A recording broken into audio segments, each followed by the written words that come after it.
علیکم دوستوں، انسائیڈ پہ موزم فخر میں خوش آمدید۔ ہر محاذ پر پسپائی عمران خان کی حکومت بے بسی کی تصویر بن گئی، اور یہ بے بسی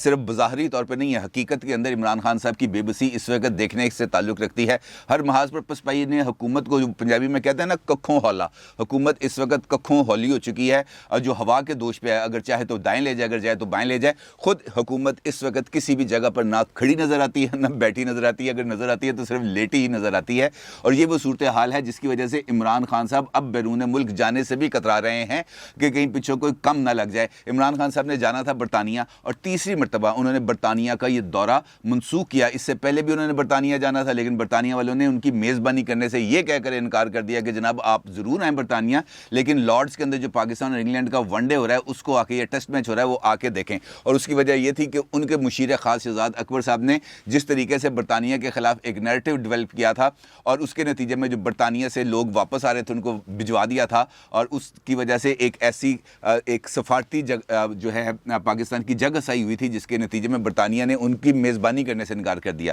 ابھی پھر جانا تھا، لیکن اب پھر وہ دورہ ان کو منسوخ کرنا پڑا، اور یہ کہہ کے کہ حالات ایسے نہیں ہیں جناب کہ میں برطانیہ آ سکوں اور آ کے آپ سے نواز شریف صاحب کی واپسی کی بات کر سکوں۔ صورتحال کیا ہے؟ عمران خان صاحب نے برطانیہ کا دورہ کیوں منسوخ کیا؟ عمران خان صاحب کس وجوہات کی بنا پر، وہ کون سی وجوہات ہیں جنہوں نے عمران خان صاحب کو بے بسی کی تصویر بنا دیا؟ اپنی لیڈرشپ پر عمران خان صاحب بار بار کیوں فرسٹریشن کا اظہار کر رہے ہیں؟ اور 2 دن کے اندر 2 اہم اجلاس عمران خان صاحب نے بلائے، اور ان 2 اجلاسوں کے اندر عمران خان صاحب نے کون سے اہم جو فیصلے ہیں وہ کیے ہیں؟ ان اجلاس کی کہانی کیا ہے؟ اس پر تفصیل سے بات کریں گے، لیکن سب سے پہلے بات کرتے ہیں حکومت کی پسپائی کی۔ وہ ایسی پسپائی جس کے نتیجے میں، جسے ہم کہتے ہیں نا کہ اونچائی سے اگر کسی پتھر کو نیچے کی طرف لڑکھایا جائے تو وہ زمین پر آنے کے بعد بھی کافی دیر تک آگے لڑکتا چلا جاتا ہے۔ عمران خان صاحب کی حکومت اس وقت ایسی ہی پسپائی کی صورتحال سے ہمیں درپیش نظر آتی ہے، اور کچھ زیادہ دور کی بات نہیں۔ اگر ہم دیکھیں تو یہ موقف اختیار کیا گیا تھا 6 اکتوبر سے، زیادہ طویل ماضی میں نہیں جاتا، صرف اسی اکتوبر کے 1 مہینے کی اگر ہم بات کریں، 6 اکتوبر کو ایک نوٹیفیکیشن آتا ہے، عمران خان صاحب یہ سٹینڈ لیتے ہیں کہ جناب یہ جو وزیر اعظم کا جو استحقاق ہے اس استحقاق پر ڈاکہ مارا گیا، لہٰذا انج نہیں ہونا، معاملات ایسے چلیں گے جیسے وزیر اعظم کی رٹ کو، وزیر اعظم کے آفس کو کسی بھی صورت میں کمپرومائز نہیں ہونے دوں گا۔ 20 دن لگائے انہوں نے اپنی رٹ کو اسٹیبلش کرنے کے لیے، لیکن رٹ اسٹیبلش نہیں ہو سکی۔ اس کے بعد اسی دوران ٹی ایل پی والے معاملات کو سامنے آئے، اور ٹی ایل پی کا دھرنا شروع ہوا، لانگ مارچ شروع ہوا، اور اس موقع پر بھی یہ کہا گیا معاہدہ کرنے کے باوجود کہ حکومت کی رٹ پر کسی بھی طریقے سے کمپرومائز نہیں کیا جائے گا۔ اور کل لاہور میں ہونے والے اجلاس کے اندر جو اس مذاکرات، وہ جو خفیہ مذاکرات اور ان خفیہ معاہدے کے نتیجے کے اندر جو اسٹیئرنگ کمیٹی بنی علی محمد خان صاحب کی سربراہی میں، اس کا لاہور میں اجلاس ہوا، اور دلچسپ بات یہ ہے کہ اس اجلاس میں ٹی ایل پی کے کسی ایک نامزد رکن نے، جو اس کمیٹی کا رکن تھے 2، ان میں سے کسی ایک نے بھی شرکت نہیں کی، اور اس عدم شرکت کے باوجود حکومت نے اس بات کا فیصلہ کر لیا کہ 836 اراکین جو ٹی ایل پی کے ہیں ان کو راتوں رات نہ صرف رہا کر دیا گیا، بلکہ اس بات کا بھی فیصلہ کر دیا گیا کہ حکومت وہ جو علامہ سعد رضوی صاحب کے خلاف جو اپیل میں گئی ہوئی ہے لاہور ہائی کورٹ کے اندر، وہ اپیل بھی واپس لے لی گئی، جس کے بعد کل حافظ سعد رضوی صاحب کی رہائی کے خاصے روشن امکانات پیدا ہو گئے۔ اگرچہ عمران خان صاحب، اگر میں آپ کو ان کے دل کی بات بتاؤں تو وہ کسی صورت نہیں چاہتے کہ سعد رضوی صاحب رہا ہوں، وہ یہ چاہتے ہیں کہ ٹی ایل پی کو ٹھیک ٹھاک قسم کا رگڑا لگے، ان کو مار لگے ٹھیک ٹھاک قسم کی، اور اس جو اپنا جبر ہے اس جبر کے نتیجے میں وہ اپنی رٹ کو اسٹیبلش کرنے کا دعویٰ قائم کریں، لیکن ایسا ہوتا ان کو نظر نہیں آ رہا، کیونکہ وہ جو صفحہ، اب میں نے آپ کو بتایا نا حکومت ککھوں ہولی ہو گئی ہے، اور جب ککھوں ہولی ہو جائے تو وہ صفحات جن کا وہ ذکر کرتے رہتے ہیں وہ بھی ہوا کی دوش پر ہیں، وہ بھی اب اڑ گئے ہیں، دائیں بائیں ہو چکے ہیں۔ لہٰذا وہ جو کہا جاتا تھا کہ جناب ہم ہر طرح کی سپورٹ کے حامل ہیں، اب وہ سپورٹ ان کے ساتھ اٹیچ نظر نہیں آتی، اور یہ وجہ ہے کہ حکومت ہر محاذ پر پسپائی اختیار کرتی نظر آئی ہے۔ یہ دعویٰ کیا گیا تھا بجٹ کے اندر، بجٹ کے بعد دوسری مثال آپ کو دے رہا ہوں پسپائی کی، کہ کسی بھی قسم کی اشیاء کی قیمتوں میں اضافہ نہیں کیا جائے گا، کوئی نیا ٹیکس نہیں لگایا جائے گا، اور قیمتوں کو کنٹرول رکھنے کی کوشش کی جائے گی۔ آئی ایم ایف کی کڑی شرائط پر کسی قسم کا عمل درآمد نہیں ہوگا، حکومت اپنی ٹرمز اینڈ کنڈیشن پہ جائے گی۔ شوکت ترین صاحب نے یہ تمام باتیں شاہ زیب خانزادہ صاحب کے پروگرام میں وزارت کا چارج ملنے سے پہلے کی تھیں، اور تمام کا تمام ذمہ داری عبدالحفیظ شیخ پر ڈالی تھی، لیکن آج وہی شوکت ترین صاحب IMF کے حوالے سے کل ٹی وی کے ٹاک شو کے اندر شاہ خان زادہ کے ساتھ ہی بیٹھ کے یہ بات کہتے ہیں کہ مہنگائی 9.2% پہ چلی گئی ہے اور یہ جو انفلیشن ہے یہ ابھی اس وقت ہمارے کنٹرول میں نہیں آ رہی, بجلی کی قیمت بھی بڑھے گی اور مہنگائی بھی بڑھے گی اور پیٹرول کی قیمتیں بھی بڑھیں گی. یہ کل انہوں نے اس بات کا اعلان کر دیا. تو کیا یہ حکومت کی پسپائی نہیں کہ مہنگائی کے مارے ہوئے عوام پر ایک اور بوجھ لادنے کی تیاری جو ہفتہ وار پلان ہے اس کے اوپر عمل درآمد ہو رہا ہے, اور اس کے ساتھ ساتھ یہ لالی پاپ دیا جائے, یہ چورن بیچا جائے کہ 1 کروڑ خاندانوں کو یا 1 کروڑ افراد کو کے لیے پرائم منسٹر کل ایک امپورٹنٹ اسکیم کا اعلان کر رہے ہیں جس کے ذریعے ان کو ٹارگیٹڈ سبسڈی دی جائے گی. یہ میرے اور آپ کے ساتھ اس سے بڑھ کر اور کوئی مذاق ہو نہیں سکتا. اور یہی وہ وجوہات ہیں جن کی وجہ سے عمران خان صاحب کی حکومت نہ صرف ہمیں پسپا ہوتے نظر آتی ہے, دیوار کے ساتھ لگتی نظر آتی ہے, بلکہ عمران خان صاحب خود بے بسی کی تصویر بنتے ہوئے نظر آتے ہیں. دعویٰ تھا عمران خان صاحب کا اور عمران خان صاحب کی کابینہ کا, شہزاد اکبر کا بھی, شیخ رشید کا بھی, کہ لے کے آئیں گے ہم نواز شریف صاحب کو واپس ہر حالت میں. اور جو عمران خان صاحب ہیں ان کا خود یہ دعویٰ تھا کہ بورس جانسن میرا دوست ہے, میں جاؤں گا اس سے بات کروں گا اور اپنے قومی مجرم کو واپس لے کے آؤں گا. اس کے بعد لندن کے اندر کیمپین بھی چلائی گئی نواز شریف صاحب کے خلاف, لیکن کسی قسم کی کوئی کامیابی حاصل نہیں ہوئی. اور یہ بے بسی کی انتہا ہے کہ آپ اپنے بدترین سیاسی مخالف کو عبرت کا نشانہ بنانا چاہتے ہیں, لیکن آپ تمام تر اختیار رکھنے کے باوجود ایسا کچھ کرنے کی پوزیشن میں نہیں ہیں. تو اس سے بڑھ کر اور سبکی کیا ہو سکتی ہے کسی بھی حکمران کے لیے. لیکن عمران خان صاحب اس سبکی کو بھی خندہ پیشانی سے قبول کر رہے ہیں. اب فرسٹریشن ہے عمران خان صاحب, یہ جو ساری سچویشن اس وقت ڈیولپ ہوئی ہے, اکنامک میس اپ ہے, بیڈ گورننس ہے, پور پرفارمنس ہے, مہنگائی کسی بھی صورت قابو میں نہیں آ رہی, اور جو اسٹیبلشمنٹ تھی وہ بھی اب فاصلے پہ آ گئی ہے. نہ صرف فاصلے پہ آ گئی ہے بلکہ مقابلے پہ آتی ہوئی نظر آ رہی ہے. اور اگر اس فرسٹریشن کا اظہار عمران خان صاحب وہ نہ کر سکیں تو اور اس کے علاوہ کیا کریں گے. اور یہ وہ فرسٹریشن کا اظہار ہے جو انہوں نے شیخ رشید کے ساتھ کیا, جو انہوں نے طاہر اشرفی صاحب کے ساتھ کیا, اور اسی فرسٹریشن کا اظہار کل انہوں نے اپنی کور کمیٹی کے اجلاس میں بھی کیا, جہاں پر انہوں نے اپنے اراکین اسمبلی کو شرم دلائی اور کہا کہ شرم کرو, دیکھو ایم کیو ایم کے پاس 18 اراکین تھے جب میں اپوزیشن میں تھا, لیکن ان 18 اراکین ایک زبان ہو کر ایک موقف کے اوپر نہ صرف کھڑے ہوتے تھے بلکہ حکومت کو مجبور کر دیتے تھے کہ ان کی بات سنی جائے. ہم حکومت میں ہیں, ہم اکثریت میں ہیں, لیکن ہم اپنی کوئی بھی نیریٹو کو بلڈ کرنے میں مکمل طور پر نہ صرف ناکام ہیں بلکہ لوگ اب ہم پر یقین کرنے پر بھی آمادہ نہیں. انہوں نے مثال دی فواد چودھری صاحب کی اور اعظم سواتی صاحب کی. انہوں نے کہا کہ یہ دو کو اپنی لڑائی لڑ رہے ہیں, یہ میری لڑائی لڑ رہے ہیں, یہ حکومت کی لڑائی لڑ رہے ہیں, یہ پی ٹی آئی کی لڑائی لڑ رہے ہیں,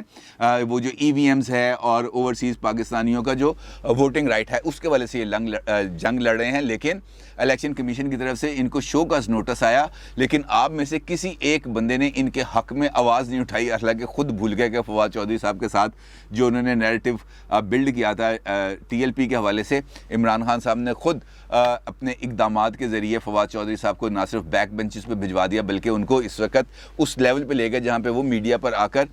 اس حوالے سے کوئی وضاحت بھی نہیں پیش کر سکتے. خیر, اچھی خاصی کھچائی کر دی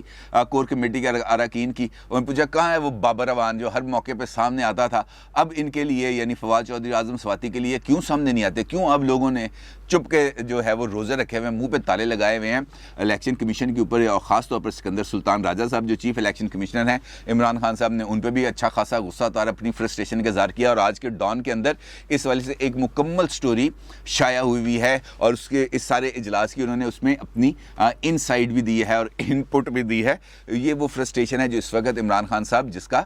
مقابلہ کر رہے ہیں بلکہ جس کا اظہار کر رہے ہیں خود اپنے اراکین اسمبلی پر. اور ان کا یہ بھی وہاں پہ جو اطلاعات ہیں وہ یہ ایک مرتبہ پھر انہوں نے کہا کہ انتخابات کی تیاری کریں, ہم نے انتخابات میں جانا ہے. اور پنجاب گورنمنٹ کو اور خاص طور پر عثمان بزدار کو انہوں نے ہدایت کی کہ بھائی یہ جو ترقیاتی فنڈ ہیں اس کے اوپر سانپ بن کے نہ بیٹھ, نکال ترقیاتی فنڈ فٹافٹ, لوگوں کو بانٹ, ترقیاتی کاموں کا آغاز کراؤ تاکہ یہ جو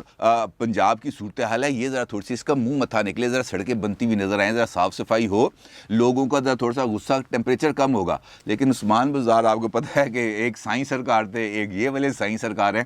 تبدیلی اس طرح نہیں آ سکتی. 2 دن میں 2 اہم اجلاس, ایک اجلاس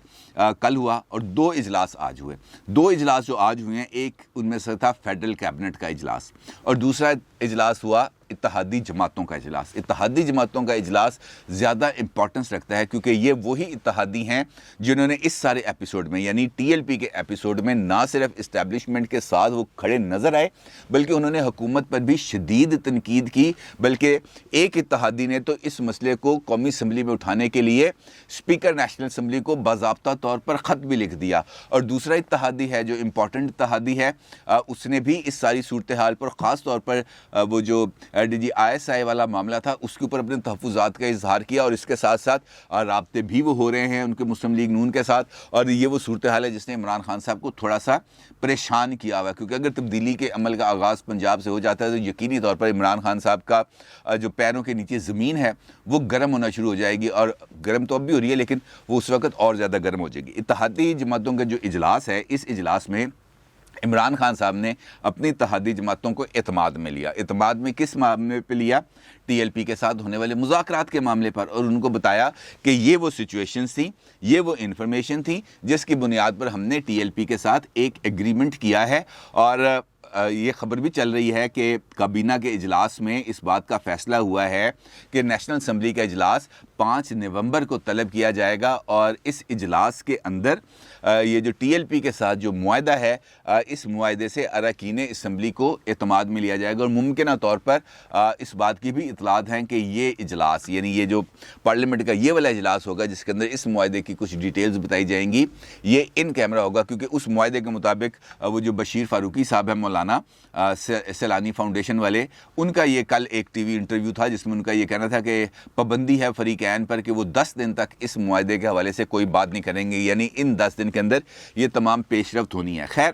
اتحادی جماعتوں کے ساتھ ملاقات میں یہ جو مذاکرات ہیں اور مذاکرات کا جو آؤٹ کم ہے اس کے حوالے سے انہوں نے اعتماد میں لیا, اور ان کو بتایا کہ جناب میرے تے تسی کیوں تنقید کر دیو, میں تو جس طریقے سے کہہ رہے تھے میں تو اسی طریقے سے کر رہا تھا, لیکن ایسا ہوا نہیں. اور اتحادی جماعتوں کی طرف سے ان کو یہ کہا گیا کہ جناب وقت بہت تیزی سے گزر رہا ہے, یہ آپ کے ہاتھ سے نکل رہا ہے, اور حکومت کی جو اس وقت ریپوٹیشن ہے عوام کے اندر وہ بہت برے طریقے سے متاثر ہوئی ہے. اب بھی اگر آپ نے ہوش کے ناخن نہ لیے, لوگوں کو مہنگائی سے نہ بچایا, ان کو ذخیرہ اندوزوں اور مافیاز کے رحم و کرم پہ اسی طریقے سے چھوڑا رکھا, تو پھر حال کوئی نہیں ہے, پھر ہم بھی اپنا فیصلہ کرنے پر آزاد ہوں گے. یہ آج اتحادی جماعتوں کے اراکین نے عمران خان صاحب کو بڑی کلیئرٹی کے ساتھ یہ والا پیغام دیا, اگرچہ انہوں نے معاہدہ ہونے پر اور یہ جو خون ریزی کا جو امکان تھا اس کے ختم ہونے پر ان کا بہت زیادہ شکریہ ادا کیا. انہوں نے کہا جناب یہ بہت مستحسن اقدام ہے, چاہے یہ آپ کی طرف سے ہے, چاہے یہ army chief general Qamar Javed Bajwa صاحب کی طرف سے ہے, جس کی طرف سے بھی ہے